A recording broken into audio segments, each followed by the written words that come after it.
नमस्कार, आप देख रहे हैं अपनी खेती और मैं हूं रवि कुमार। किसान भाइयों, आज हम बात करेंगे बारबरी नस्ल की बकरी के बारे में। जैसे कोई भी किसान बकरी पालन शुरू करता है, वो अलग अलग नस्ल की बकरियों के बारे में सोचता है, मैं कौन सी नस्ल की बकरी रखूं। जैसे अलग अलग नस्ल की बात करें तो बीटल नस्ल की बकरी, सिरोही नस्ल की बकरी, जमुनापारी नस्ल की बकरी या बारबरी नस्ल की बकरी, इन सभी की पहचान अलग अलग होती है और इन्हें वातावरण के हिसाब से उसी प्रदेश में रखा जाता है और उनकी उस तरह की खुराक होती है। तो आज हम आपसे बारबरी नस्ल की बकरी के बारे में कुछ जानकारी साझा करेंगे। इस नस्ल की बकरी को मीट और दूध दोनों कामों के लिए रखा जाता है। अगर दूध की बात की जाए तो यह नस्ल 1.5 से 2 किलो दूध प्रतिदिन पैदा कर सकती है और अपने एक ब्यांत में लगभग 140 किलो तक दूध दे सकती है।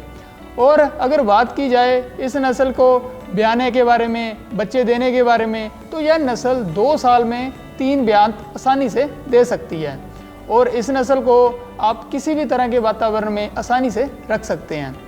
और यह नस्ल भूरे और सफ़ेद रंग में पाई जाती है। इस नस्ल की नासिका भी भूरे और सफ़ेद रंग में होती है और इनके खुर वो काले रंग के होते हैं। तो यह बारबरी नस्ल की बकरी के बारे में कुछ जानकारी थी।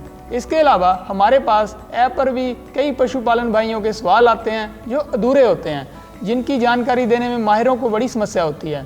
तो जैसे हम सवाल की बात करें, ये हमारे पास उत्तर प्रदेश के किसान वीर ने पूछा है।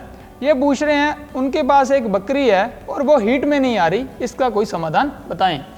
तो अगर वो अपना सवाल पूछ रहे हैं तो इस तरीके से पूछ सकते थे कि उनके पास कितनी उम्र की बकरी है और उसको हम ये खुराक दे रहे हैं और उसका पहला ब्यांत है या पहले वो ब्याह चुकी है, ताकि जो भी आप सवाल पूछ रहे हैं माहिर को उसका पूरी तरह से पता लग सके और उसका सही जवाब दिया जा सके। तो ऐसे अगर आप अपना कोई भी सवाल पूछेंगे तो जो भी माहिर आपके सवाल का जवाब दे रहा है उसकी सही बीमारी का पता लग जाता है और आपको उसका सही समाधान मिल जाता है। तो अगर आप भी पशुपालन और खेतीबाड़ी से संबंधित कोई भी सवाल पूछना चाहते हैं तो आप विस्तार से अपना सवाल पूछें, जिससे आपको सही समय पर सही जानकारी मिल सके।